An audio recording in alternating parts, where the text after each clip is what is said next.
to QI, where this week our food for thought is food. Surfing on a smorgasbord of succulence, ce soir is our delicious panel. The rarest of truffles, David Mitchell. The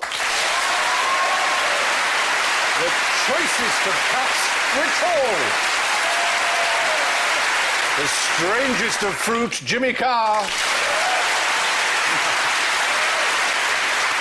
And something furry that's fallen down the gap between the oven and the dishwasher, Alan Davis.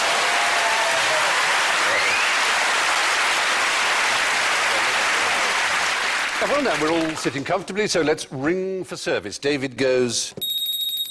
Jimmy goes. Rich goes. Alan goes.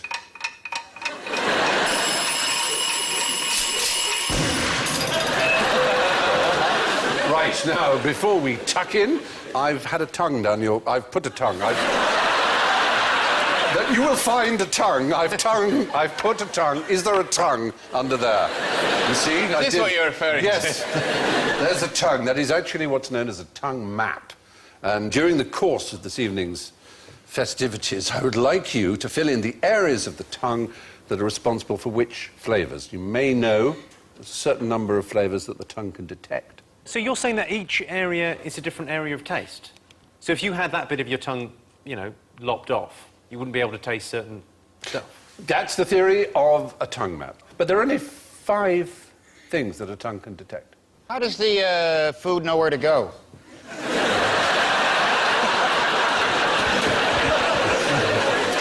Anyway, while you're thinking about that, let's have a question. What kind of animal can you eat without killing it? Rich. Crabs, unintentionally. In the South. Yeah? In the deep South, in the bayou. On the bayou. Bayou. Yeah, yeah. Freshwater mussels, they just pick them right out of the water, and they'll have these tiny pink crabs crawling on them, and they're considered a delicacy. And they're alive. They're alive when you swallow them. These are things you can eat fully, an animal food stuff, but you don't kill the animal. So something that sort of comes through like sweet corn, except it's still running around. Oh! Is that what you're saying? No, I'm not saying it passes through the totally entire unharmed. digestive system. Right, no. oh, right. No, But it stays in you and sets up a community. Whatever they put in Yakult.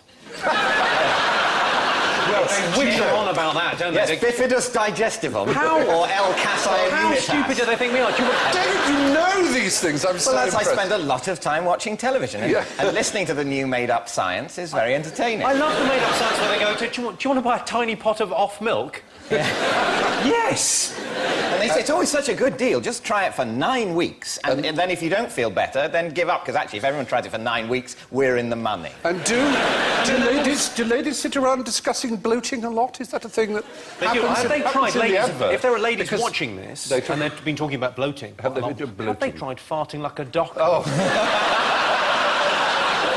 Because it works remarkably well for me. Trying to get someone to pull their lady finger. bloating. Lady bloating is different, I believe. Oh, they bloat differently. I believe so. They also talk increasingly on the television about being constipated as well. I've noticed In there's general, the that's- standard of female conversation seems to be plummeting. That's true. What happened to the little ladies who used to be so refined?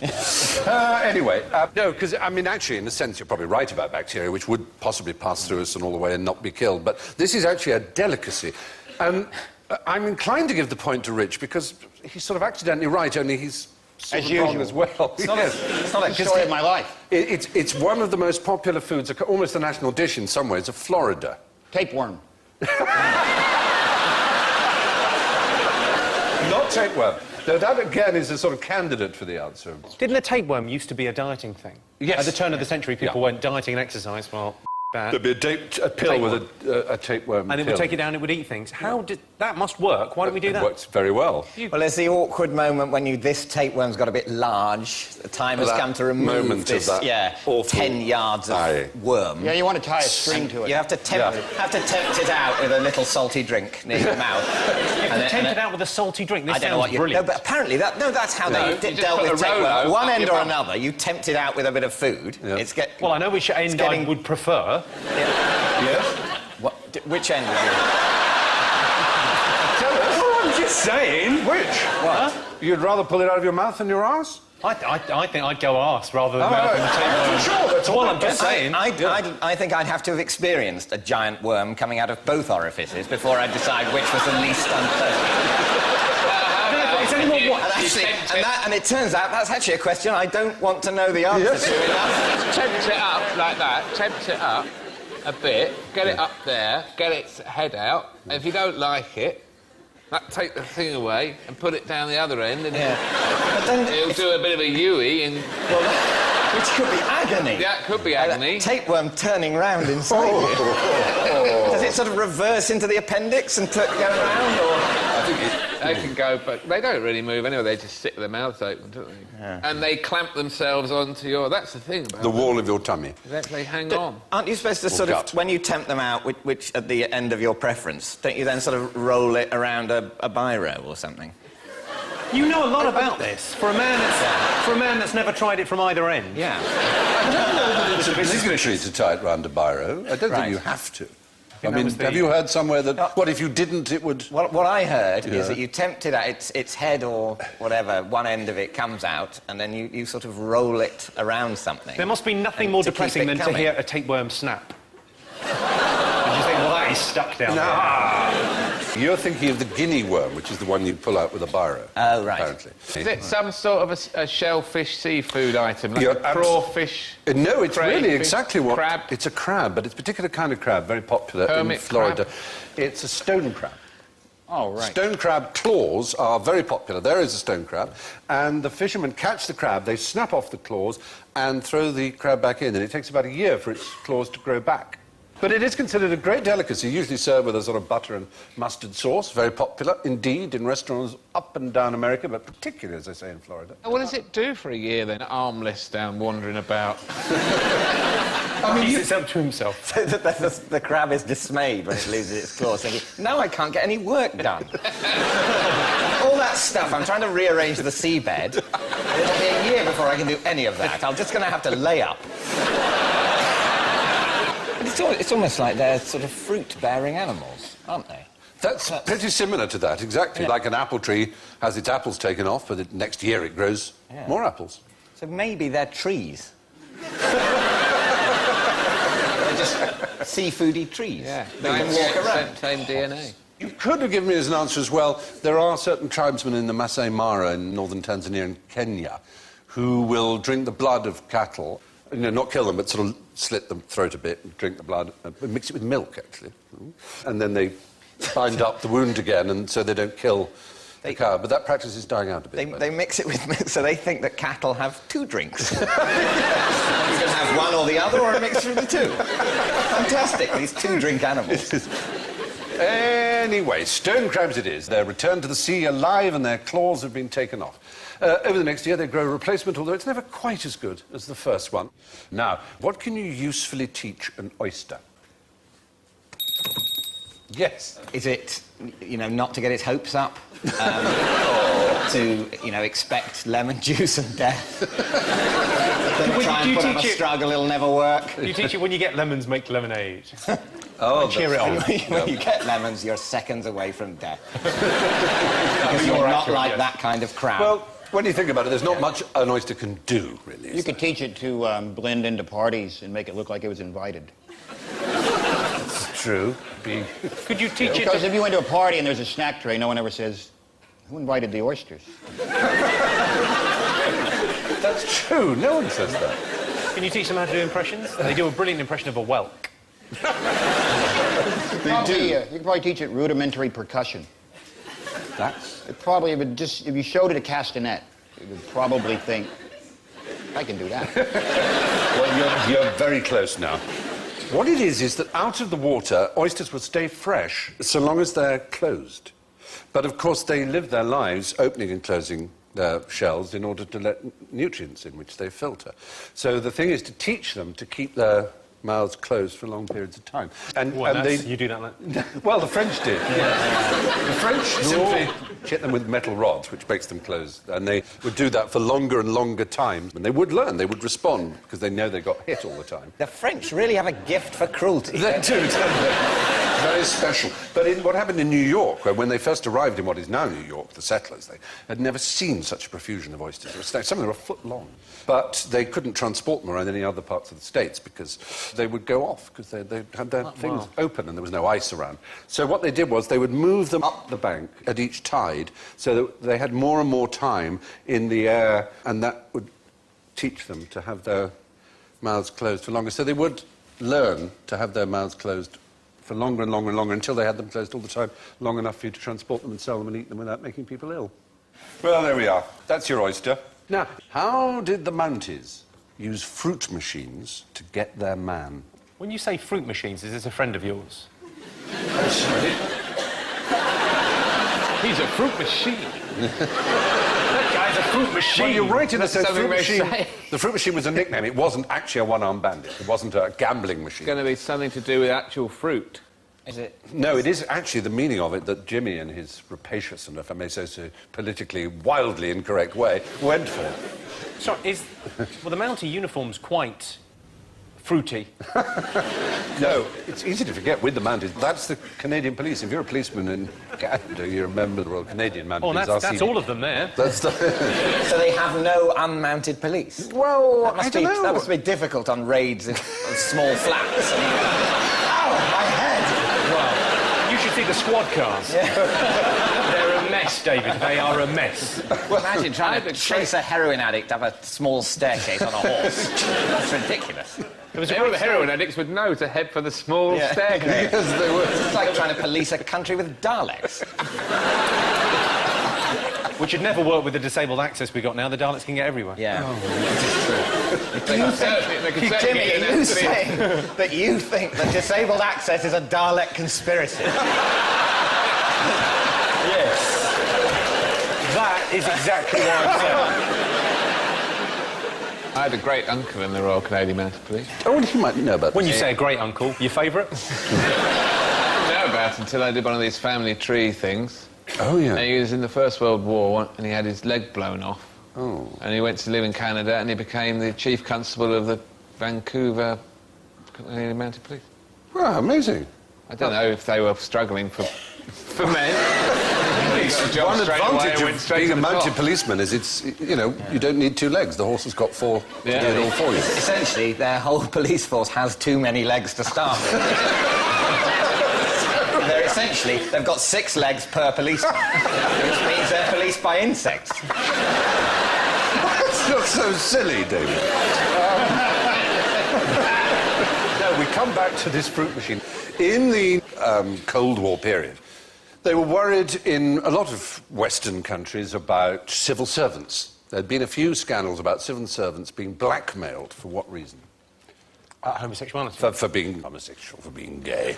Now, the Royal Canadian Mounted Police, they were trying to find out the homosexuals in the Canadian Civil Service. Right. So that they could not be honey-trapped by Soviet spies and so on. That was the theory of it. So is one of these gay then? Is No, is this no, like no. never mind the bus No, cops? no. Number 3. Was this before the RAF invented gaydar? Yes, exactly. It was a gaydar machine, if you like. It was essentially a pretty primitive device which, amongst other things, showed people pictures of nude men and women and measured their pupil dilation and their perspiration. But the awful thing is, if they failed, as it were, they were sacked. That was their job over with. They were deemed to be homosexual and they were out of a job. Of course, the whole system is thrown out for any civil servants who fancy horses. Yeah. All the people running the test in the room, you know, riding round the room, saying, can't quite reach down to the fruit machine. Damn these horses. This crude measurement device was replaced, though, by something called... Dancing on ice.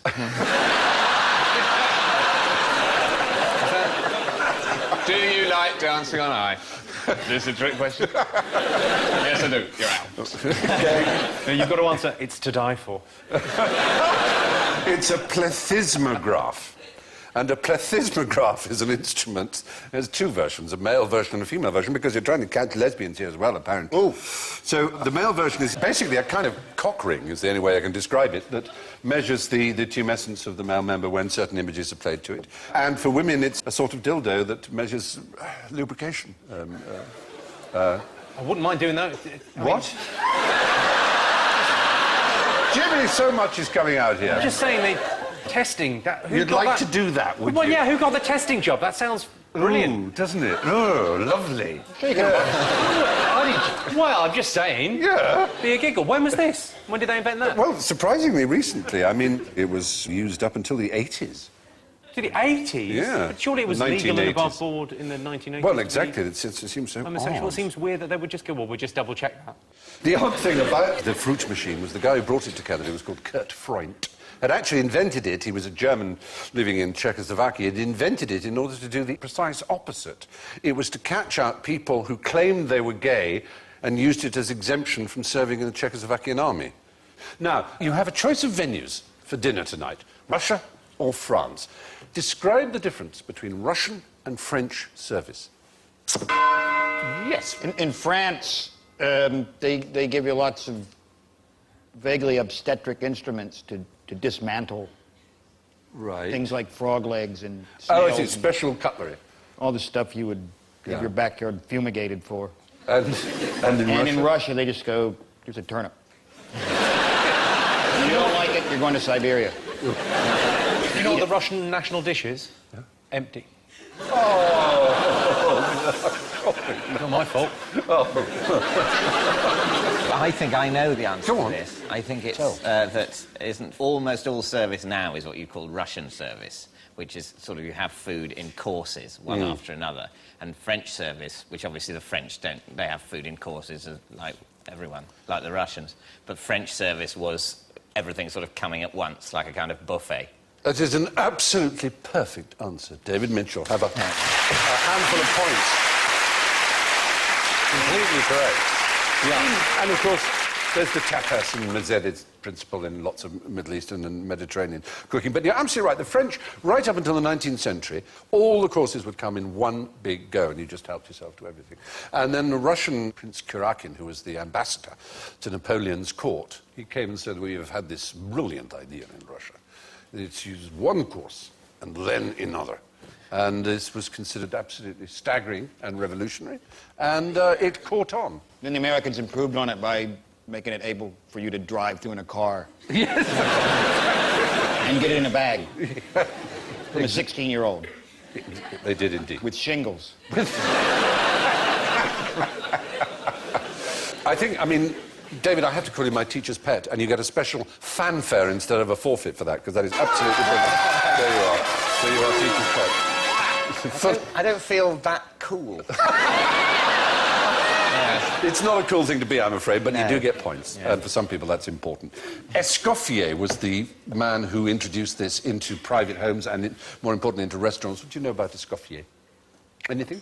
David will know. Yeah. He started Frog's Legs. You're absolutely right. And I only know that because I went on David's radio show and found it out. Oh, sure. Also, I should at this point say, in the QI annual, I did a page on Escoffier. So I'm quite well... Let's hear this it. could be a good bit. First name? Auguste. Brilliant. And he... Died in... Oh, I can't remember. Terrible house fire. About 19...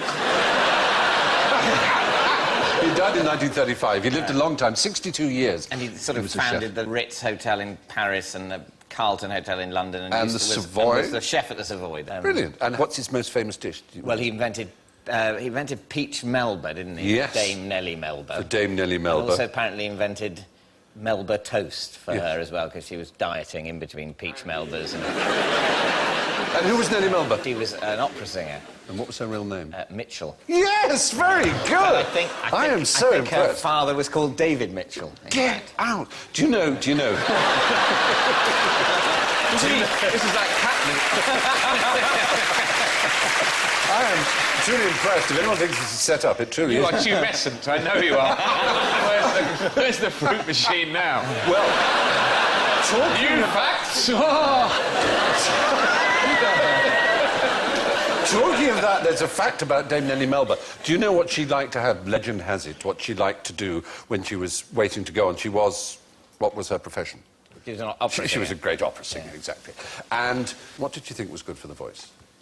Oral sex. No, I'm not saying anything. Alan gets the point, oral sex, yes.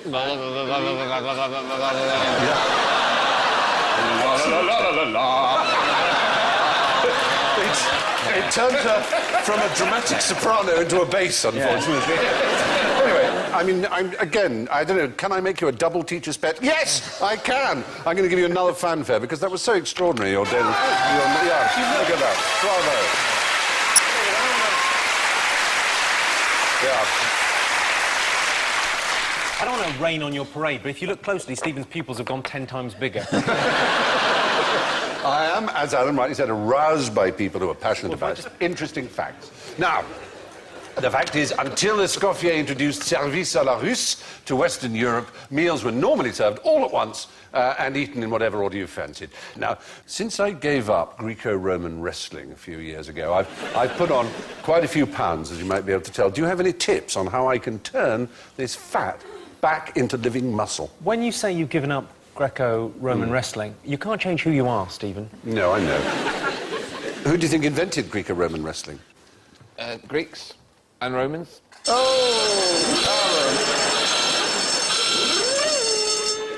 Now all you have to say is Mr. Wrestling. No, actually, it was the French, and they thought they'd give it a classical sort of thing. You want some men rubbing against each other. There was freestyle wrestling, catch as catch can, as it was called. And they wanted this other form which didn't involve, you couldn't do anything below the waist, as it were. You couldn't hook people, you couldn't use your legs, you couldn't hook people onto the ground. You know what Mae West said about all-in wrestling? If it's all in, why wrestle? But, God loves it. Yes, you think about it. Finally, this show gets back on firm heterosexual footing. Yeah, exactly. Yeah. You can't turn muscle into fat into Thank muscle. you, Alan Davis. Two different things. That thing about if you're muscly, if you don't keep doing it, it turns into fat, that's nonsense. You're so right, and that's precisely what I wanted to say, Alan. That is brilliance on your part, and I'm very, very pleased with you. Well done. I think I might give you a teacher's pet fanfare as well, as a matter of fact. I have still written semen on my tongue, though. Oh. Well, at least you've just written it. As I used to... You know, boys who rub me up the wrong way come to a sticky end. So, this idea that fat turns to muscle fat, it's nonsense. It's like saying your toenail can turn into your ear. I mean, they're just two completely different substances and parts and metabolisms and structures of the body, and they're not the same. Now, what is the worst thing to eat for tooth decay? Ooh. Crystal meth. There is some truth. Certainly, crystal meth addicts have appalling teeth. Have you seen the ad for crystal meth? No. It doesn't make me want to do it. Ad against it, surely. Oh, is it? That explains I think so. No, that makes perfect sense. Because I looked at it and went, who's buying that? It's horrible. And the fact they sell it in vials. Yeah. The worst thing you could do would be to eat. Because I saw this on TV, is to put them in salsa and then run a current through it. That must be bad, I grant you. The guy broke out of jail in Mexico. It took him 6 years. He just kept wiping salsa on the bars. Oh, my And eventually, after 6 years, the acid broke down the steel. Oh. And then they went, it was that Mythbuster show. Oh, wow. And then they ran a current through it, and it just happened in days. Gracious, how brilliant. So you wouldn't want to do that. If your teeth were like iron bars. I would just say don't run a current through your teeth. No, at that's a all. good full stop. You're right. I know, it's not going to be sugar, is it? You're trying to make us say sugar. The point is, there's something worse than sugar. Sugar is quite bad, but the thing about it is it dissolves quite quickly in your saliva and is out and away from the teeth, whereas potato starch is just about the worst thing because it hangs around in the teeth much more than sugar. Crisps are a particularly bad thing. There are bits of them stay up and you may think, oh, well, at least it's not sugar. It's not like having an opal fruit stuck in there, but actually, it's really bad. Do you know having gum disease doubles your chance of coronary artery disease? That's a bit scary, isn't it? Does it double your chances, or is it just there's a correlation between the two? No, there is a direct causal link. Bacteria from the mouth find their way to the heart. A lot of disease in the heart actually is disease. It is infection, not just bad lifestyle and being lazy. It is actually, you can get a virus, the heart can kill people very commonly, or bacteria. So flossing is good for your heart? Yes, that's a good thought, isn't it? How about Well, that? they don't try and floss your heart. I saw in America anal floss. Here we go again. It's a way of... It's not a gay thing, Rich. It's an American thing. It's a way of drying your intimate cracky God parts. bless America. Yeah, exactly. Drive-through floss, hamburgers that's and his- anal that's his floss. Isn't that just a towel? Yeah, In a but it's a hilarious- special one You were that's... doing the wrong way, then. Sorry, was I? It's a special towel with a gusset. Yeah, basically. Exactly. Floss. Sorry, pulling your sleeves up worried me. I thought you were going to... I'll show you anal floss. Something veterinarian was going to happen. Anyway, surprisingly, sweets and chocolate aren't the worst thing for your teeth. Potato starch sticks to teeth for far longer, providing a feast for the acid-producing bacteria that erode your teeth. So that bag of chips might not just make you fat, it might make your teeth fall out too. Now, while we're digesting that terrible truth, how about a story? Tell me, if you would, the tale of the miracle of the herrings. Is it a miracle as in the act of an interventionist god? I can tell you it didn't happen. Yeah, you're right. It so didn't happen, but it is an official miracle. It's just one of them rather more pathetic. They fell from the sky. Is it one of those raining fish stories? Well, it's the feeding of the three. No, it's really sad. Herring. The feeding of the one person who didn't like herring on herring. always thought that about and he says, it's not too bad, actually. I saw that the feeding of the 5,000, like it's 5,000 people and there were some bread and fish. I reckon that was just about 4,500 people going, what have we got, bread and fish? I'm all right, thanks. Unless someone want to get home. It's also the other interesting thing about that story is that out of the 5,000 people, only 2 of them had thought to bring any food. Yes. And so in a way, it's, OK, good miracle, but the other side of it is 4,998 idiots with no sense of foresight at all, and Jesus doesn't make them learn a lesson from that. It's all fine. You said, this is a sermon on the mount. This isn't Glastonbury, you could have said, couldn't you? But, you know, you used to say, you didn't bring any food? Of course there's not going to be any food. Think about it. Yeah. Plan next time. Judea would be better if people planned. But no, it always works out fine. Jesus will magic up some grub. He's going to get crucified one day, and then what are you going to eat? Yes. As you know, Roman Catholic Church likes to appoint, after they're dead, it likes to do this thing to holy dead people that makes them a saint. And they're fast-tracking one at the moment. I read about this Padre Pio. They're trying to fast-track... And they're trying to fast-track Mother Teresa, of course. Yeah, Mother Teresa. But this is one of the great 13th century divine creatures, as it were, a theologian philosopher called Thomas Aquinas. And they wanted to make him a saint. Now, he's a Dominican friar, but he didn't mortify his flesh, as you're supposed to. There he is, Thomas Aquinas. So they couldn't, that was a bit bad. He didn't seem to do any particularly good works while he was around. He wrote splendidly, he was a great philosopher. And they had to try and find a miracle for him, and there was no miracle until someone told a story that apparently on his deathbed, he said, oh, I could really fancy a herring, some herrings. Have you got some herrings? Now, they're in the Mediterranean where there are no herrings, so they thought, oh, we'll bring him some pilchards, you won't know. And so they gave him some pilchards, and he went, they're the best herrings I've ever tasted. And so this is genuinely true. The Catholic Church decided to interpret that as the miracle of the herrings, that the pilchards had turned to herrings in his mouth. And therefore, he qualified as a saint, and therefore he is to this day St. Thomas Aquinas.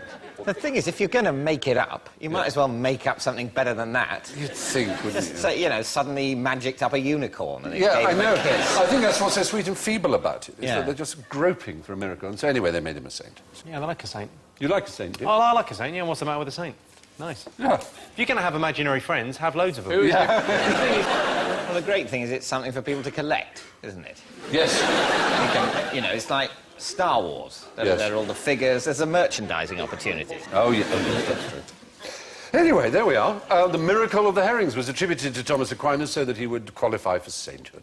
Now, before we head below the salt, let's have a look at your tasting maps of the tongues, can we? What have we got here? We'll start with you, Jimmy. What have you got? I imagine you would taste failure there and success at the back. A bitter taste of resentment. So bitter at the back, you think, possibly? What are the tastes? It's salt, sweet, sour. and then didn't bitter. they invent one, which There's is a fifth MSG? one.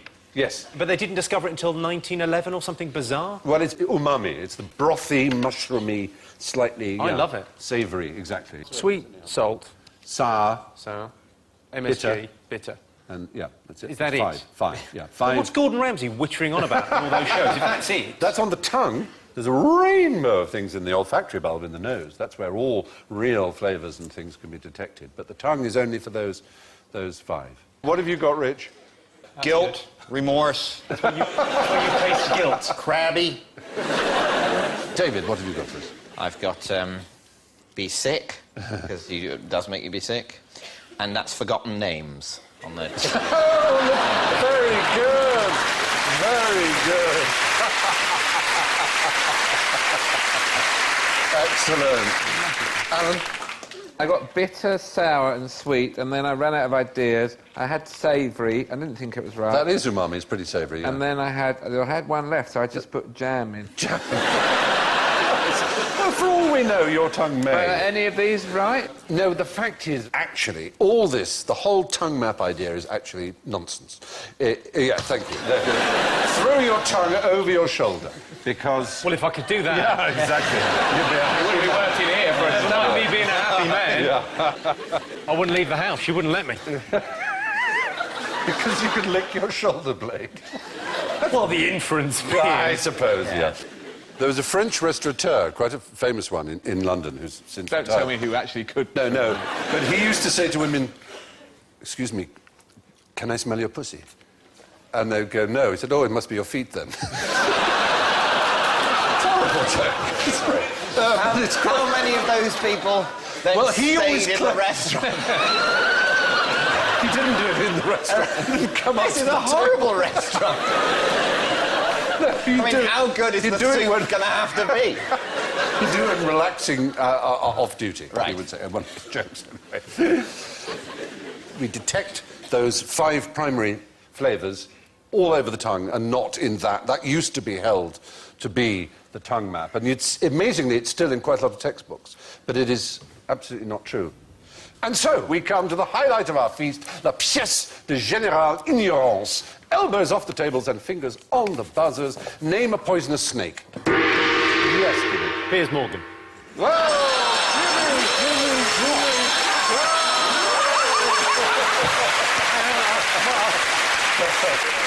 Poison is not the same as venom. It can't be. Because there are loads of poisonous snakes. You sounded so like Jonathan Creek just then. You suddenly hit Just somehow with the pen. Yeah. It was just so right. You I've went... got it. I've got the answer. It can't in a locked be. room. There are lots of them. Yeah, well, we haven't named one yet. I'm not going to. They're all going to be up there. I refuse. You're so right. It could have been... Because You were hoping... we were hoping you'd say cobra and He said it! Rattlesnake. And all those sort of things. But, of course, the word poisonous does not apply to them. It means if you eat it, it makes you very ill or kills you. But venom goes... Venom is something injected into your blood.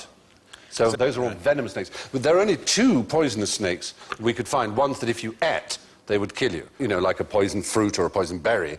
And they are, in fact, there's the Japanese grass snake. Rhabdophis tigrinus becomes poisonous by eating toxic toads, in fact. And it stores them in little glands in its neck. If you eat that, you'll die. Or there's the Thamnophnis certalis, which is the common garter snake. Stephen. Yeah. What are you talking about? It eats a poisonous newt, an orange-bedded, rough-skinned newt. Now, what shouldn't you eat before bedtime? Again, once again, it's a trap. Yeah, I can... Yeah. Cheese! Bad dreams. Gives you bad Supposedly dreams. gives you, but apparently, according to a study, it's been debunked in 2005. Apparently, it gives you actually good dreams. On the other hand, the study was instituted by the British Cheese Board. You call the British Cheese Board! Oh, yeah, I know. Oh, God. I think they're aware of the joke. But no, but they make the point that there's an amino acid in cheese, as there is in milk and all dairy products, called tryptophan, which is a thing that gives you peace and joy and tranquility and helps you sleep. No, that's diazepam. That's also diazepam. But tryptophan is a natural one. I don't think it makes it better that they're aware of the joke. That they've made their name a joke. The British Cheese Board. Manufacturing cheese is not a joke. Why would they turn their name into...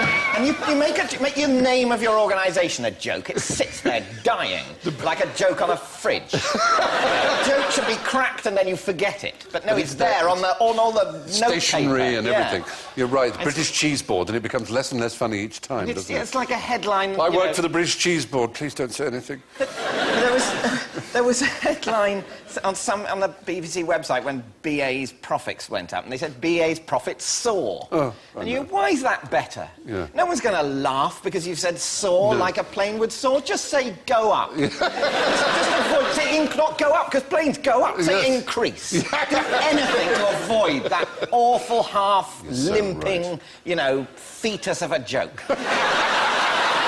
You're right, you're so right. From your lips to God's ears. Bravo. So the British Cheese Commission has determined that cheese is actually very good. What are those people doing, by the way? I don't know. Indiana Jones and the Temple of Doom. It's there.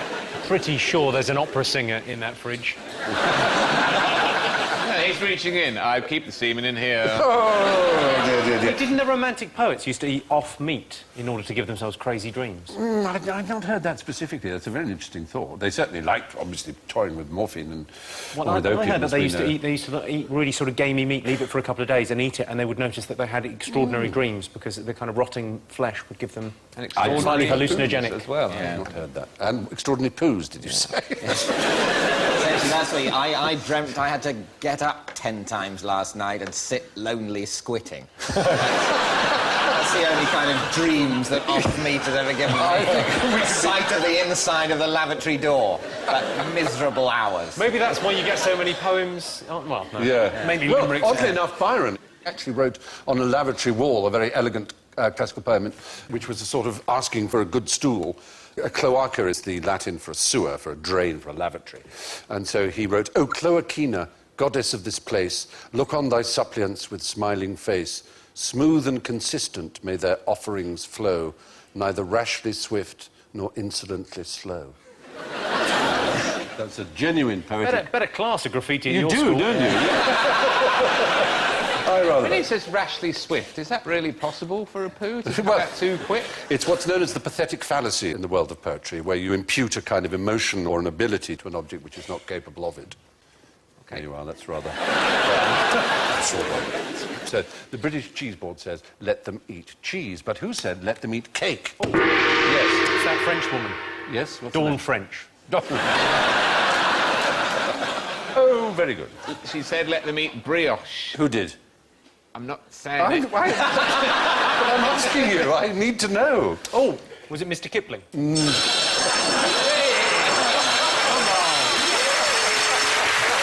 Oh, Jimmy. Oh, no. Marie Osmond. Marie Osmond. Kirsten Dunst. No. Kirsten Dunst in that shocking film. It's the worst film ever made since Revolution with Al Pacino. Did it involve cakes? All of Oh, a Marie Antoinette film. Yes. Oh, was it? Is it? So would you say, what? Yes. Who said it? What you said. Marie Antoinette. Wait, why are you keeping on saying Marie Antoinette? Because I wanted that to happen. No, Marie Antoinette didn't say it, or if she did say it, she was quoting it. She was born in 1755, as every schoolboy knows, and the phrase was seen in print in 1760, and Jean-Jacques Rousseau claims to have seen it in 1740. So it's an old thing. It's this idea that it was Marie Antoinette is not true. I think it's unfair. You want to hear the whole conversation. Yeah. They haven't got any bread. Let them eat cake. They haven't got any cake either. Oh, I understand this is a problem. Yes. I'll in some way talk to the ministers about it. We'll see what we can do. That might well have been How it went. the accusation that one grand lady or another committed this particular gaffe was in circulation at least 15 years before Marie Antoinette was born. Now, what makes up more than 70% of the internet? Ooh. It's my personal collection, isn't it? Of what? Of gentlemen's special interest literature. I think we know what you're talking about. Well, if you're going to be like that... No, it's quite surprising. They did a survey on behalf of the American Civil Liberties Union, who were very annoyed about some legislation that Bush was trying to push through, which they thought somewhat prohibitive of personal liberty, and they discovered that less than 1% of the internet is pornography. Less than 1%. You say that, but I was typing do. in a thing the other day about... I wanted to know why German people are so fastidious. So I typed in German anal, and it was... I lost a week, Stephen. You are so bad. You emerge bleary-eyed. Finally pull back the curtain. I need fluids. 7 days. Of all email traffic, 85, in fact, up to 89%, is spam. It's as simple as that. Trying to sell you Xanax and penis enlargement. Exactly. Soft Cialis, whatever that is. The annoying thing about those, I get loads of them, most of them from my girlfriend, but it's the ones from my mum that really hurt. Oh. Yay! Oh. Yes, a recent study has established that the World Wide Web is less than 1% pornography. And on the other hand, 89% of all emails are spam, which is good news if you're looking for cheap pills or you want to increase your extremities. The exciting thing is that that brings us to the coffee and liqueurs, as it were, to the end of our little dinner and l'addition, s'il vous plaît, garçon. And let's have a look at the scores. Well, it's pretty unsurprising to those who've been paying close attention that our runaway winner with a full 10 points is David Mitchell. Hurrah!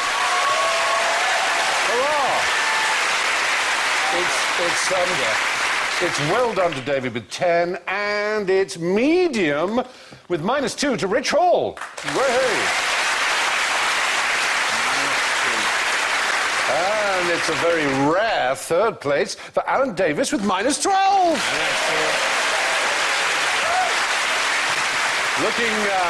Looking decidedly blue, it's Jimmy Carr with -46.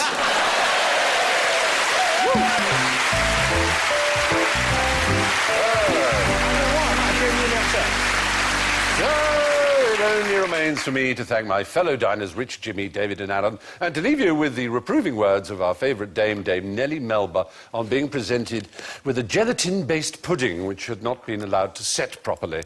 There are 2 things I like stiff, she said, and one of them's jelly. Good night.